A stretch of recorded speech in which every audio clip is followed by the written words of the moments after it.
think the thing that I want to most talk about is all the misconceptions and the things that aren't true about the business landscape that people talk about. And more importantly, how deeply excited I am for all of you. See, the biggest lie that the world says is there is so much more positivity and opportunity and hope out there than is being sold to us on a daily basis.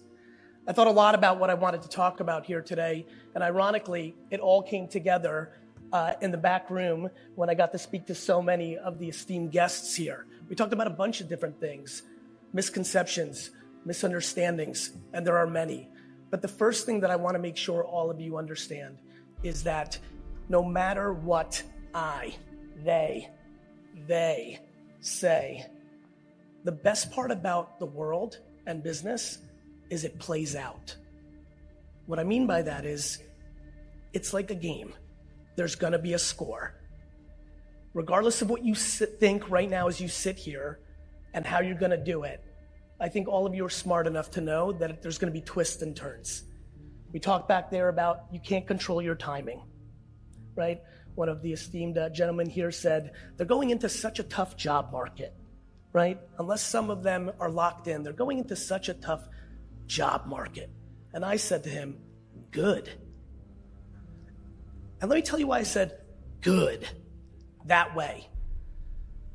The fundamental thing in the world that leads to actual pure happiness and success is adversity. The number one thing most of you in this audience right here need is a punch to the face.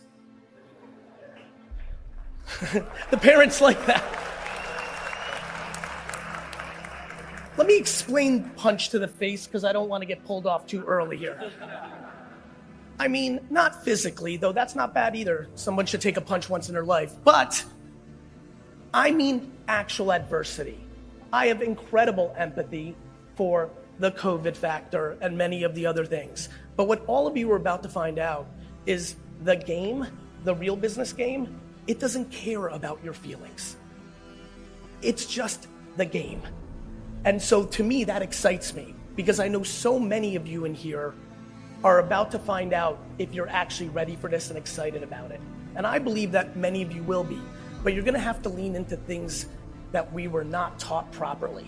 All the incredible education you got here and all the great wisdom that you got back there is gonna be tested now, but you're about to find out a lot of things are strange and not exactly. For example, you had the fortunate or unfortunate, depending on how one sees the world, to be growing up in an era that thought 8th place trophies was a good idea. I am on the side of it was not a good idea. It was incredibly well intended by all of them because they love you and you were super cute at 6. The problem is very early on, you were taught that losing is bad. It's so bad that when you lose, even if your team lost 14-2 in soccer, we're gonna give you a trophy. We were teaching you early on that be scared of losing. It's bad. Some of the parents back there, actually, while you were going through grammar school and middle school and high school, went to school to fight the teachers to get your grade up.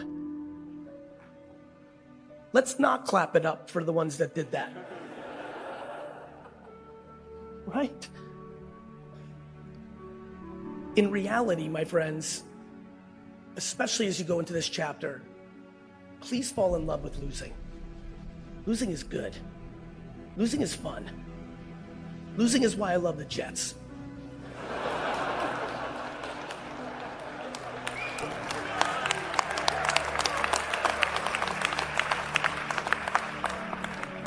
But in that joke, and I appreciate the reaction, especially as the garden is on fire right now,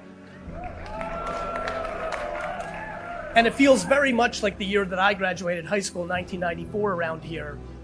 There's a really interesting story in my sports fandom that I think you can take something away from. I grew up in the 80s, and in 1982 I picked my teams, and I was a Yankee. I was born in the Soviet Union, so there was no lineage. I kind of randomly picked it in Edison, New Jersey when I moved there, and I picked the Yankees, the Jets, the Knicks, and the Rangers. The Rangers were the first to finally deliver in my senior year and win a Stanley Cup in this place in 1994. The Yankees followed up 2 years later and gave me my first World Series in 1996. That was fun. But here's the more interesting part of the story. The day after the Rangers and the Yankees won their championships, I stopped watching them. This is why I'm such a big Jets and Knicks fan. To me, the losing is the fun. The adversity is the fun. I can't even explain to you how much I believe in all of you because you haven't been affected. You're going in pure. You're going in audacious. Some of you think what you've done for the last 4 years has anything to do with what you're about to do. Bad news, it doesn't. Or good news, it doesn't. It depends how you're wired. What I'm worried about is, as much as I actually believe in you, the question is, do you believe in yourself? Many of you have played a game, especially for the last 8 years, that has come unbelievably natural to you. You have figured out the system to get the grades and the things needed to get to the game. The problem is that changes dramatically and is the other side of the pillow as you start tomorrow. Speaking of tomorrow when I was in your seats was the best day of my life. I was an atrocious student. My mom is super pumped that I'm standing here right now. She had dreams of me ever getting into something like this. They were not meant to be, but what they were meant to be was for me to be speaking to a group like this. See, the reality, thank you for that.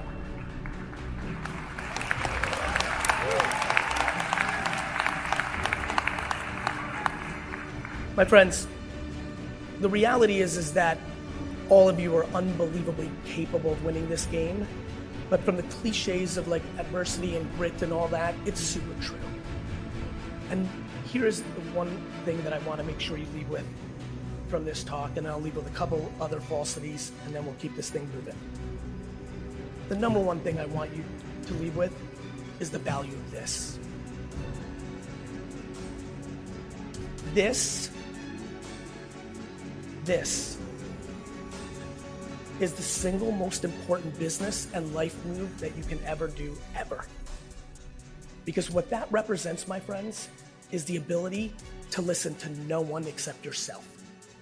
Most of you, especially in the world that you grew up in, meaning social media and all this stuff, but kids, and many will tell you here, all the parents up there before social also lived a life where they overvalued the opinions of others.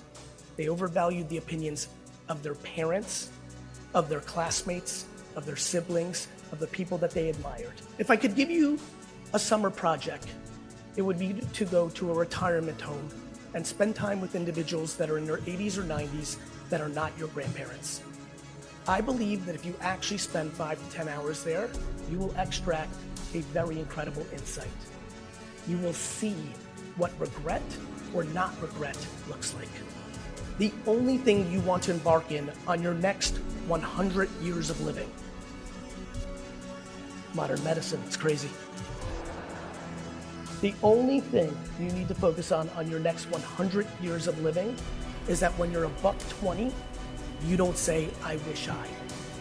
I wish I is scary. Please learn how to tune out the noise. They're gonna love you some days, they're gonna hate you some days. But you have to know yourself, and you have to start with being kind and empathetic and loving with yourself. Because if you're unable to do that, you will do it for nobody else.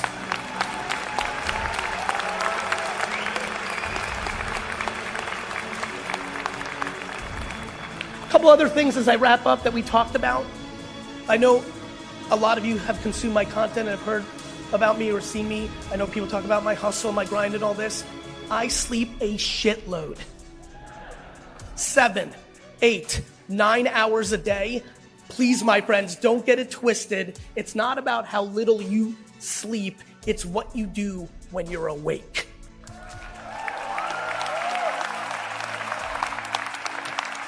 I got you. Yeah, I got it. Probably my most, boy, do I hate this thing. This sentence must be eliminated from society. Nice guys finish last. The concept that being a nice human being will make you lose is one of the scariest and messed up statements in our society. Class of 2024, Stern School of Business, please help me eradicate this obnoxiousness.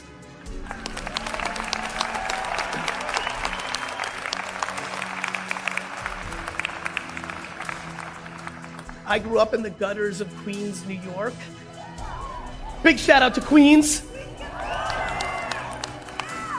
And I've worked really, really hard for the last 40 years to get to a place where I've sat in the most high elevated rooms in the world.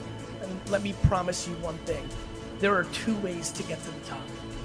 Extreme insecurity and extreme confidence. Many of you over-focus on the people that got to the top by extreme insecurity. Let me give you a little secret about the billionaires that I get to spend time with that have gotten there through extreme insecurity. They're sad, they don't like it, and their life sucks. Please, do not let insecurity be your fuel to the top, because it's not sustainable. The people that get there through purity of actual confidence stay there the longest.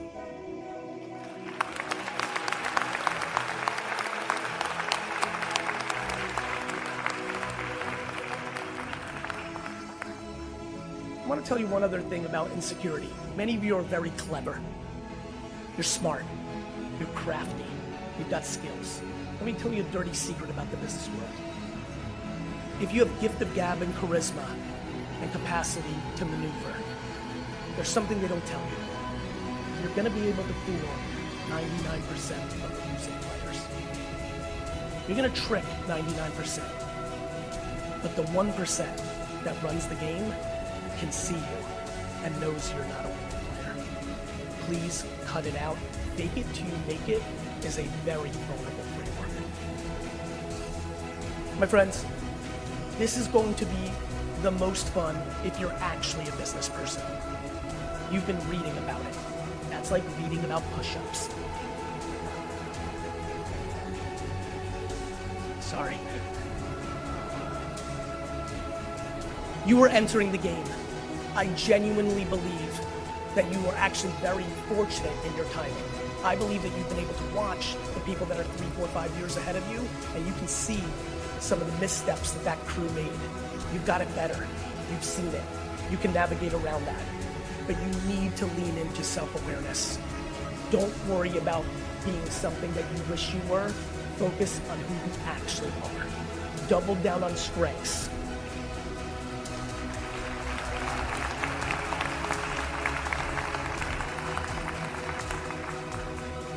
Be nice, because I promise you, when you aren't nice and that person eventually gets leverage, they will find you. And enjoy it, because the last thing I'll leave you with, and thank you so much, this has been one of the great honors of my life. I am successful because I am detached from my success. I don't give a crap about GaryVee or my followers. I don't give a crap about the money I've made in my career. I'm humbled by the admiration and it feels amazing, but I can live very, very quietly without all of it. I love my career. It is the great hobby of my life.